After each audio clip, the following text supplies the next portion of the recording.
Chiquinho preparado para fazer a cobrança, levantou no segundo pau, fechou, Viviu, bateu, é gol! Gol!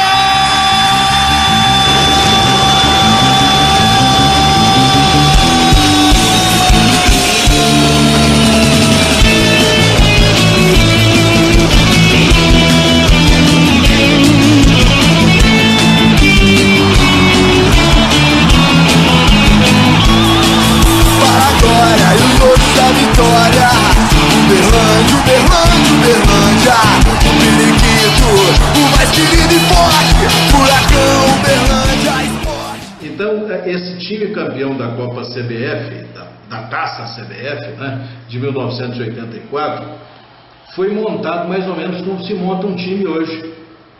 Porque a CBF acenou com um tipo de uma segunda divisão para aquela época, porque o Campeonato Brasileiro era um torneio único, convidou vários clubes, entre eles o Uberlândia Esporte, que em princípio teve dúvida se participar, se devia ou não participar.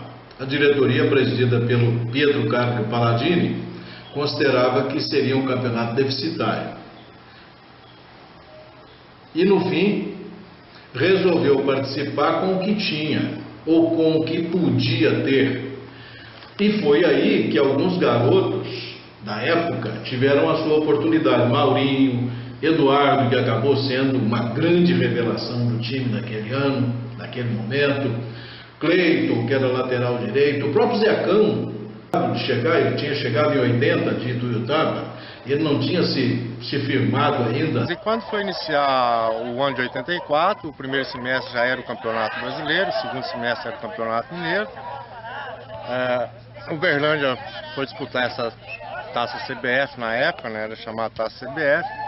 Contratou 3 jogadores, que foi o Zé Carlos, o ponto esquerdo, o Carlos Alberto, meia esquerda, e o Batata, lateral esquerdo.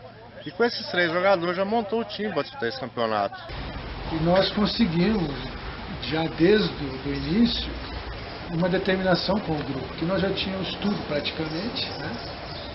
E nós iniciamos o campeonato e fomos ganhando, né?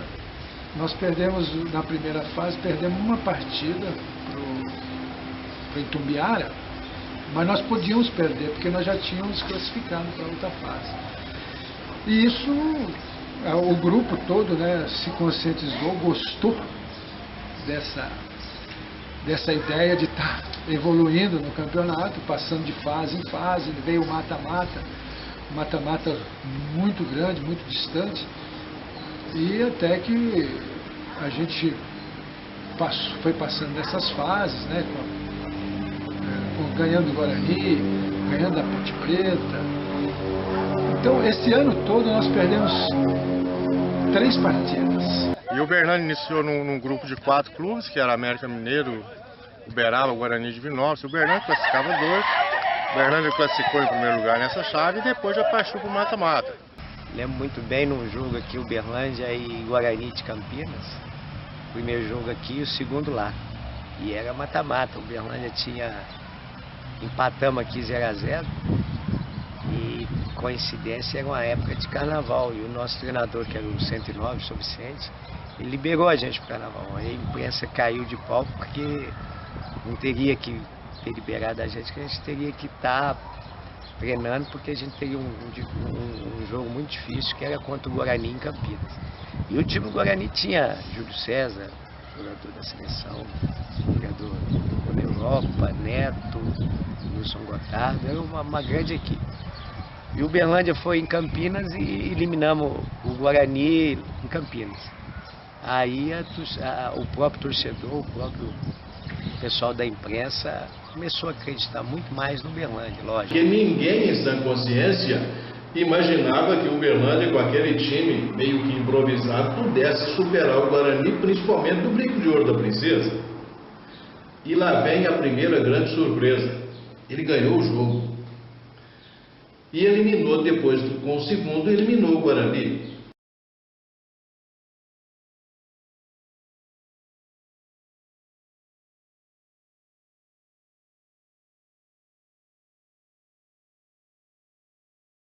O jogo da decisão foi no Parque do Sabiá, quando os dois times passaram a maior parte do tempo no meio-campo, criando poucas oportunidades para marcar. O gol da vitória do Verdão só saiu no último minuto. Chiquinho cruzou na medida para Vivinho, que pegou de primeira e fez um golaço. Um gol que ficaria marcado como o mais importante da história do clube. Com a vitória em Uberlândia, o time embarcou para Belém do Pará, precisando apenas do empate para garantir o título. Jogando em casa, o time do Remo partiu com tudo em busca da vitória, mas esbarrou na grande atuação do goleiro Moacir e principalmente do zagueiro Zecão, que salvou bolas incríveis. Veja esta no segundo tempo que ele tirou debaixo do travessão. E no jogo final lá em Belém também teve um lance que eu fiquei marcado na história do Uberlândia Esporte. Foi um lance aos 38 do segundo tempo. Eu tirei um gol lá em cima da linha, que até hoje mostra aí nos vídeos, né, do Uberlândia. E o pessoal até hoje, quando me vê na rua, fala: Zecão, aquele gol nos deu os títulos. Chegando lá em Belém, nós encontramos um ambiente muito hostil, né? Então, nós chegamos, já começou no aeroporto, né, um big de um ônibus, aqueles de antigamente não tinha, né, de 2 andares, aquela coisa. Mas no dia do jogo, quando foram buscar a gente para ir para o estádio, foi com uma jardineira, foi terrível, não tinha banco, parece que realmente, nós estávamos indo para uma guerra mesmo. E no dia do jogo, quando nós deu 42 minutos do segundo tempo, 0-0 nos dava o título, o cronômetro do estádio, na época do estádio tinha um cronômetro, parou aos 42 minutos, os diretores mandaram que parasse para tumultuar todo o ambiente. Mas o juiz deu 45 minutos, ele terminou pelo cronômetro dele. Então criou um clima muito ruim, aí a torcida invadiu o estádio, deu briga. Sai jogando o Luizinho bonito, quando o árbitro vai terminar o jogo. Uberlândia campeão. Alô, Elcio. Muita vibração aqui dentro do estádio. Todos os jogadores do Uberlândia se abraçam. Uma grande comemoração. Carlos Roberto ajoelhado, rezando. E o presidente Pietro Carlos Paladini vai falar para toda a Uberlândia agora, nesse momento, pela TV Triângulo. A tranquilidade era imensa. Saímos de Uberlândia dizendo que ia trazer alguma coisa. Me desculpa, viu, Pedro? Alguma coisa que ia trazer o título. Levamos, então levando. Eu falei, se eu saísse com 2 pontos de lá, eu levava a taça daqui. Nossos jogadores esses, homens que nem estão aqui. Esses 11 jogadores estão aqui. São homens que podem fazer. Esse negócio igual a esse não existe. Negócio igual aquele não existe. Olha aí que coisa bonita. Eu quero é pôr a mão na taça. É isso, juiz, acabou o jogo. 45. 46. Tudo bem. Por favor. Você acabou o jogo. Aquele relógio lá... O relógio está aqui, meu amigo. O diretor do clube... Desculpa. Pode conferir com o diretor do clube, do clube do Remo, veio aqui, confirmou comigo. Não, tudo bem. Aquele relógio lá não vale, meu filho.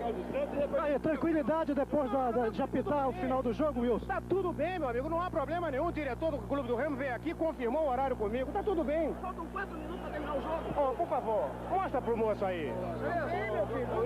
Isso não pode. Doutor Manuel Ribeiro, Remo foi prejudicado. Claro, tá estupidamente, assim não dá. Nós fomos prejudicados já lá porque ultrapassaram o tempo. E aqui você come o tempo. Não tem paciência, não dá.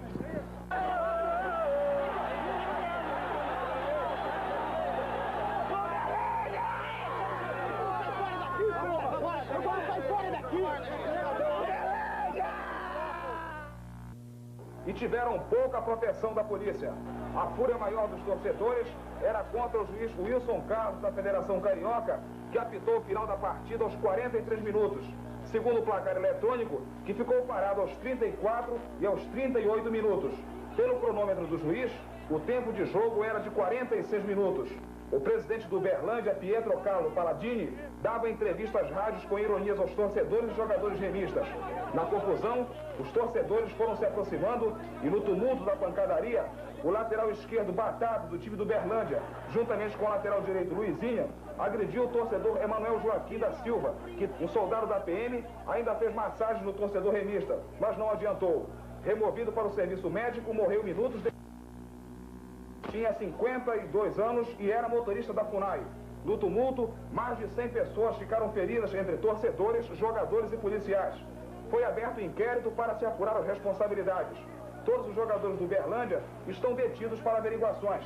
Durante a confusão no gramado e vestiários, alguns PMs tentaram impedir o trabalho de filmagem da reportagem da TV Liberal.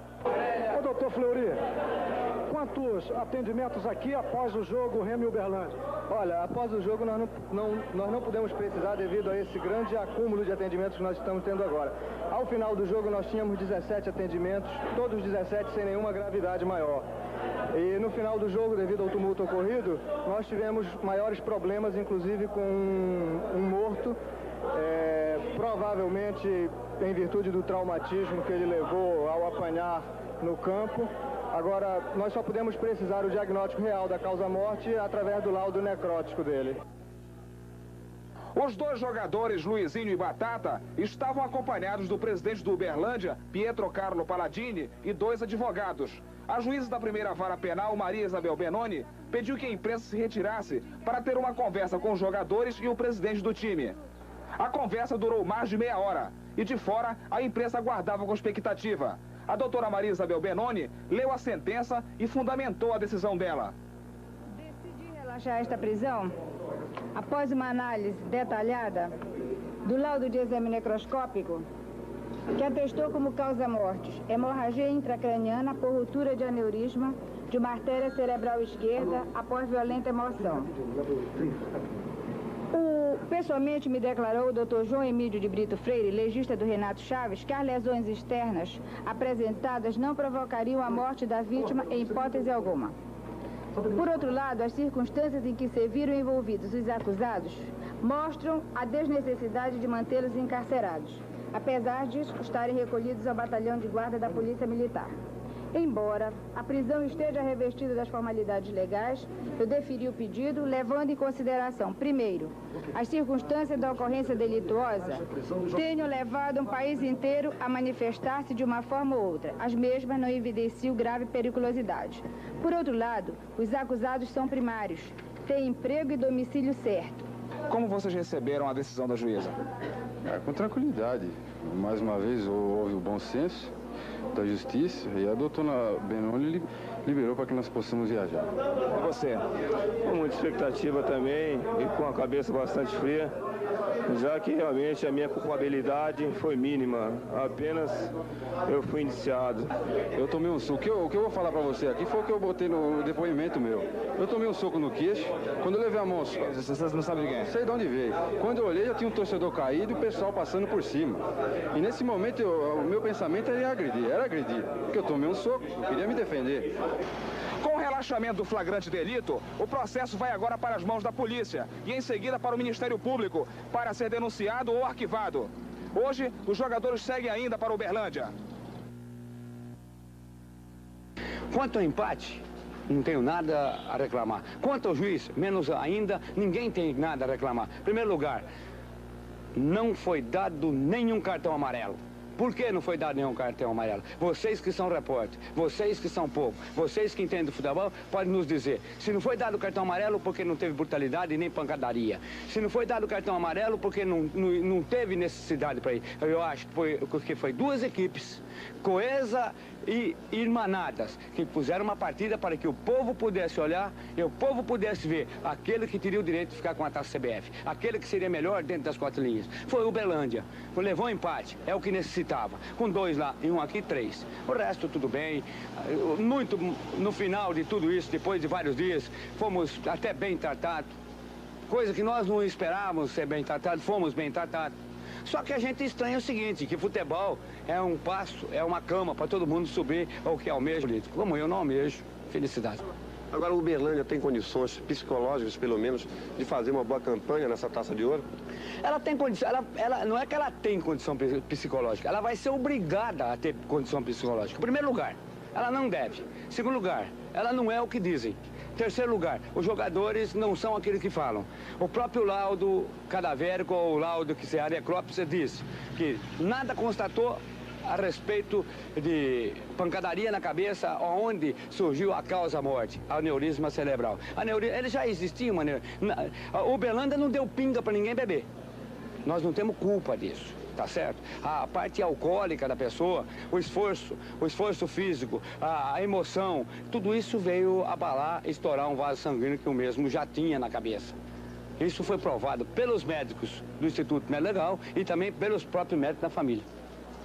Agora, só para terminar a entrevista, queria saber, o Uberlândia tem medo ou teme que o Uberlândia fique conhecido no Brasil, fique conhecido porque teve repercussão nacional e internacional, com um time de assassinos? Se preocupa o Uberlândia? Não, é a maior propaganda que tem, você pode ter certeza, onde o Uberlândia for, vai encher estádio. Mas não por time de assassino, por time que jogou bola e foi acusado indevidamente, tá?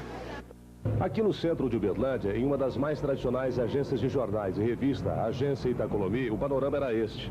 5 horas da tarde, praticamente sem nenhum jornal, principalmente esportivo, que trazia algumas manchetes sobre o Uberlândia Esporte no jogo contra o Remo, em Belém do Pará, no domingo. Por exemplo, o estado de Minas, que geralmente chega entre 10 e 11 horas e termina por volta de 4, 5 horas da tarde, hoje, a 1 hora da tarde, já não havia mais nenhum jornal da edição de hoje. O resto dos jornais são esses. Por exemplo, o Globo trazia uma manchete um pouco perniciosa. Final trágico na Copa CBF. 2 jogadores do Uberlândia matam torcedor. O jornal O Globo foi mais além e cai em contradição em sua redação quando diz que os jogadores foram agredidos com socos e pontapés e repete a mesma expressão, a agressão, quando trata dos jogadores aos torcedores. Ao passo que os jogadores se defenderam e não agrediram. Uma posição clara que a redação apenas ouviu a versão de Belém. A Gazeta Esportiva e Notícias Populares trazem uma manchete praticamente idêntica. A culpa foi do relógio do estádio. E conta a história como foi. A Folha de São Paulo fala de Luizinho e Batata como vítimas de uma violência extracampo, inclusive, como todo um time. O Estadão de São Paulo de ontem trouxe uma pequena nota sem envolvimento, mas hoje já fala da festa da torcida na recepção dos jogadores. O Jornal do Brasil manteve sua linha de imparcialidade e diz que os jogadores somente aguardavam uma liberação da juíza, já que todas as provas contra os jogadores eram infundadas baseando-se no laudo médico. O principal destaque foi dado pelo Diário da Tarde, edição de segunda-feira, na ausência do estado de Minas. As manchetes, tanto primeira página como o caderno de esportes, dizem tudo sobre a euforia do estado e de Belo Horizonte, inclusive, que tem Uberlândia como a esperança e a força em Minas no futebol. Na página do Bitoque, do esporte, charge alusiva à conquista do Verdão. O pensamento geral é que interessa, falando bem ou mal do Uberlândia Esporte em todos os jornais do país, é a taça que está aqui. E além disso, chegou aqui uma boa notícia no final da tarde. É que os jogadores já vão sair de Belém do Pará por volta de meia-noite. É isso mesmo, Rogério? Vão sair hoje à meia-noite e 20 com destino a Belo Horizonte, onde eu estarei aguardando eles para trazer amanhã para a torcida poder fazer a grande festa. E você continua como presidente até quando? Até 21 de junho. Infelizmente o Prieto foi suspenso pela CBF, então ele continua na diretoria junto com a gente, é só pro forma. 109 ali era bater para não apanhar muito, né? Exatamente. Mas nós não batemos, nós apanhamos e ficamos culpados, até como o nome de assassinos. Quem apanha é considerado até pelo povo do Pará como assassinos. E você, inclusive, foi agredido dentro do vestiário, parece por um rapaz da imprensa lá. Explica esse caso pra gente. Exatamente, dentro do nosso recinto, o local de trabalho reservado para nós trabalharmos. Eu estava pedindo a um colega de você, da TV Liberal, que afastasse um pouco para a gente ter mais movimento dentro do nosso vestiário. E quando eu estava conversando com ele, veio um mau caráter da Rádio Liberal e me pegou por detrás, ele é covarde, me bateu por detrás e correu. E esse indivíduo foi o mesmo que quebrou a porta do fundo do vestiário tentando jogar o povo contra nós. É um radialista da Rádio Liberal, não sei qual é o seu nome, mas é um covarde, bate e corre. Não teve coragem para ficar lá para aguentar as consequências. Mas de maneiras que foram casos lamentáveis e que nós sofremos demais. Mas para você conseguir um título, principalmente um título nacional, é preciso que você ultrapasse todas as dificuldades. E uma dificuldade como essa que nós encontramos, conseguimos ultrapassá-la, já com a chegada dos nossos jogadores que estão chegando agora, nós vamos ficar aqui tranquilos, preparando para a próxima fase do Campeonato Brasileiro. 109, agora, os dois jogadores, o Luizinho e o Batata, eles terão condições psicológicas para jogar domingo? Perfeitamente, são dois excelentes jogadores de muita confiança, muita categoria. Eles terão condição perfeitamente para enfrentar qualquer adversário no domingo. Agora eu quero atribuir a todo aquele episódio que aconteceu a péssima administração do estádio estadual ou municipal, não sei, lá de Belém. Os representantes daquela autarquia não tiveram a hombridade de deixar o cronômetro correr normalmente. Fizeram aquela loucura, aquele erro de parar o relógio para jogar o árbitro contra o povo, não jogar contra o povo. E o presidente do Remo também, me parece que é deputado federal, é um mau caráter também, porque é um homem eleito pelo povo, teria que nos defender do povo. Ao contrário, ele não julgou contra as feras, ele foi eleito pelo povo. A função dele é defender o povo brasileiro. Ele estava nos jogando contra a massa, contra aqueles invasores de campo que entraram em campo até com armas para nos eliminar. De maneiras que eu lamento demais. A polícia, inclusive, chegou a prender uma arma. Chegou, espécie de um punhal. O rapaz já estava caminhando com esse punhal para cima do nosso médico, doutor Mário Milquem, e do nosso atleta, o Tairone. Estava caminhando com essa arma para cima dos jogadores. Agora, quero elogiar também aqui a bravura, a competência do capitão Melo, que nos deu assistência até quando pôde. Só não fez mais porque ele disse assim: se nós fizermos mais do que nós estamos fazendo, amanhã nós seremos todos demitidos. A imprensa, a política aqui vai nos derrubar. Então, de maneiras que foi um título consagrador, porque nós lutamos contra o Remo, que eu quero também salientar aqui, foi uma grande equipe de futebol. Dentro dos 90 minutos foi uma partida maravilhosa, não houve indisciplina, uma arbitragem maravilhosa. Agora, fora do campo, lamentavelmente, aconteceu essas coisas que eu reputo aqui como desagradável para o futebol brasileiro. Daquela maneira que nós enfrentamos lá, Belém está atrasado 20 anos dos demais estádios da Confederação. 109, só para encerrar, o que você sugere para que fatos como esse de mexer no relógio do estádio não se repitam? Eu sugiro que a CBF tome uma medida drástica mesmo e que, se for possível, elimine o estádio lá de Belém de partidas pelo Campeonato Brasileiro até que se mude a administração do estádio. Porque coisa como essa eu não posso assegurar aqui se foi a direção do Remo ou a direção do estádio que fez aquela loucura. Mas aquilo poderia ter causado não uma morte só não, dezenas de mortes. Porque caso como aquele não se faz nunca. Futebol tem que vencer aquele que tem a melhor equipe, aquele que tem melhor futebol. Nós disputamos a final. Se porventura o Remo fosse o classificado, estaríamos dispostos a bater palma para eles. Mas agora, futebol ganha-se dentro do campo. Extra-campo, extra-futebol, não se concebe uma coisa como essa. Aliás, nós nos prevenimos de toda maneira contra isso, porque nós estávamos preparados para o que ia acontecer. Nós somos avisados por pessoas de Belém que iria acontecer várias coisas extra-futebol. Portanto, que nós levamos até cozinheiros aqui de Uberlândia para fazer a nossa alimentação. Quem de Belém chegou a avisar? Pessoas ligadas ao esporte de lá, que são rival do Remo.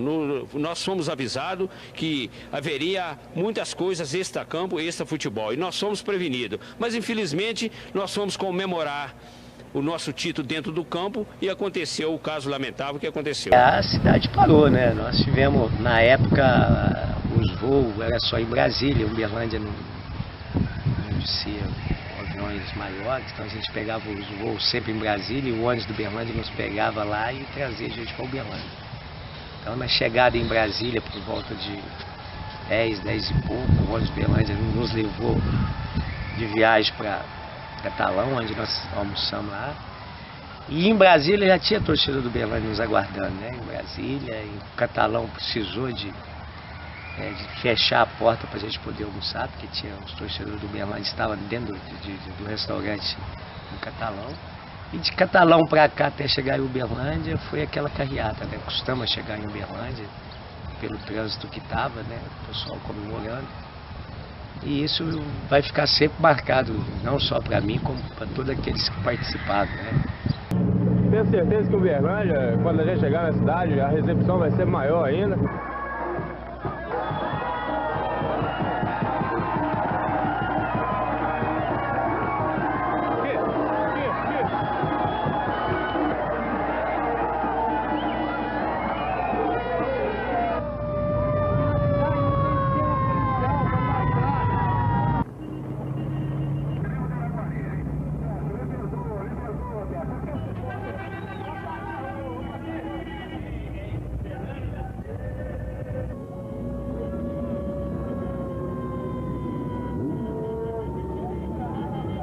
alegria não era só lá de fora. Aqui dentro do ônibus também, a alegria existia, um pouco mesclada com chateação pelo que aconteceu em Belém do Pará, dentro do estádio Mangueirão.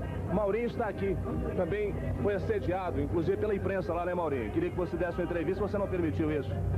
Foi ordem do 109, do próprio presidente, do Rogério e do Haroldo. Eles não dar entrevista para aquela imprensa porque só estava tudo tumultuando. Vamos falar de festa agora. Já deu para você sentir na estrada, nesses 30 quilômetros, que vai ser a festa do Uberlândia? Parece, né? Parece que vai ser uma grande festa. E uma família já estava na estrada esperando? Exatamente. E também eles estavam esperando por isso. Realmente nós precisávamos dessa conquista para nos lançar no futebol nacional. E isso veio em boa hora, entende? Com bastante garra, bastante luta. Bom, só tenho que dizer que a festa da torcida está aí, a taça está aí para o pessoal comemorar. No meu íntimo não tenho condições de comemorar por causa dos dois jogadores que estão lá. Eu acredito nos 2 dias de festa, porque essa rapaziada merece, porque eles lutaram. Pena não ter passado na televisão, mas foi um jogo espetacular. Na realidade, Zé, como você esperava uma recepção como essa, 40, 50 quilômetros distante de Uberlândia? Eu já estava esperando, tenho certeza que o Uberlândia, quando a gente chegar na cidade, a recepção vai ser maior ainda.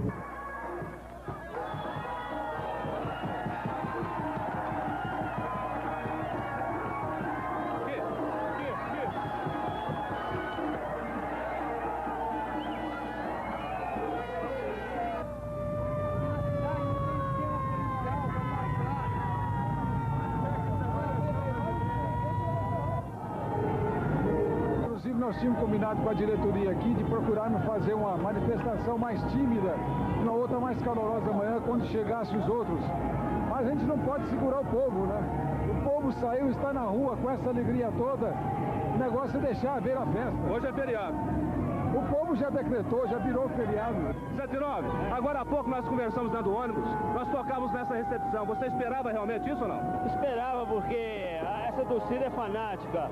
Nas arquibancadas do estádio Juca Ribeiro, os torcedores se acumularam e ficaram debruçados e encavalados no muro. Depois, todos aqueles torcedores vieram aqui para o estádio Juca Ribeiro para recepcionar os jogadores aqui dentro do gramado, onde eles vão apresentar a taça que receberam pela conquista, o campeonato da Taça CBF.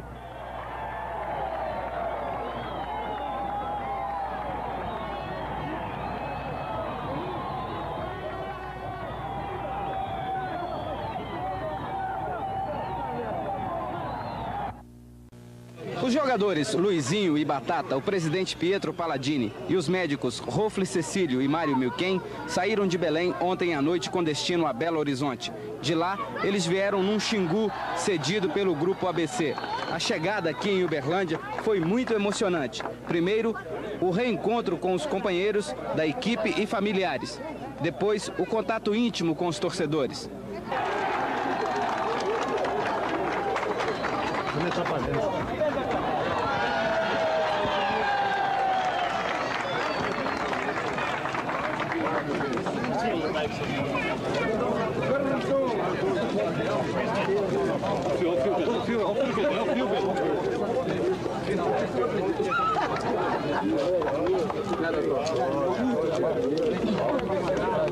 Muito obrigado por tudo. Eu quero agradecer a todos os políticos daqui, a esse homem que incansavelmente trabalhou por nós. Eu não aguento falar, a emoção é tanta, porque que nós sofremos lá, ninguém sofreu. O sofrimento é muito grande. Nós temos que agradecer a eles todos, aos prefeitos, aqueles que trabalharam por nós, aquele que fez de tudo por nós, para que de lá nós pudéssemos ter saído, tá? Meu muito obrigado para você. Minha emoção é muito grande, eu não posso falar. Depois, numa outra hora, a gente agradece mais a gente, vocês tudo. Muito obrigado, irmão. Obrigado. Estudado dentro e fora de campo.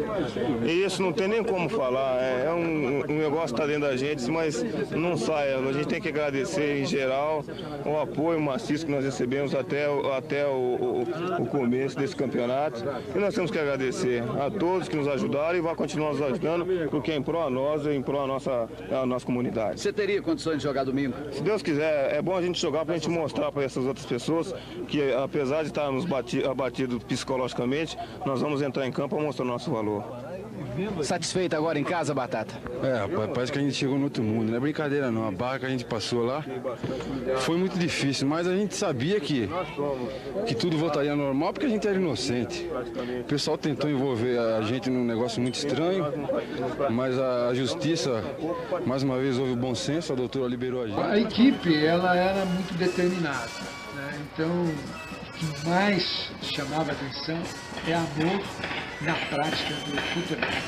Então todos, além de, lógico, ter as suas famílias, ganhar para isso, mas gostava de jogar futebol. Foi uma campanha inesquecível, onde que eu acredito que a gente não tiver nesse mundo mais, mas o torcedor vai estar sempre lembrando desse título tão importante que nós tivemos e que nós demos de presente para a cidade de Uberlândia. Pedindo bola, vai entrar Chicão, atenção, tocou para Dadinho, ainda Chicão, com ele Luizinho, vai jogando Luizinho bonito, quando o árbitro vai terminar o jogo, Uberlândia campeão, alô Elcio.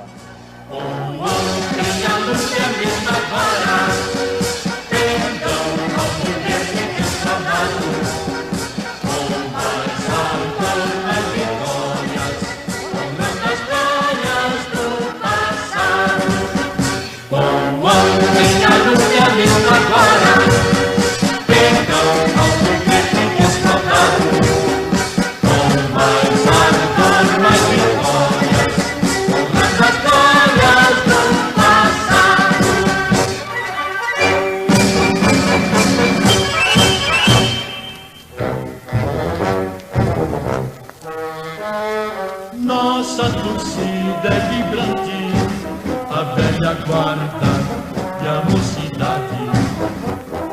Vê no brasão que é tão amado, o amor, o sangue, o valor da cidade. Nossa torcida guerreira, velhas batalhas e seus problemas, e companheiros de outrora que nos ajudam.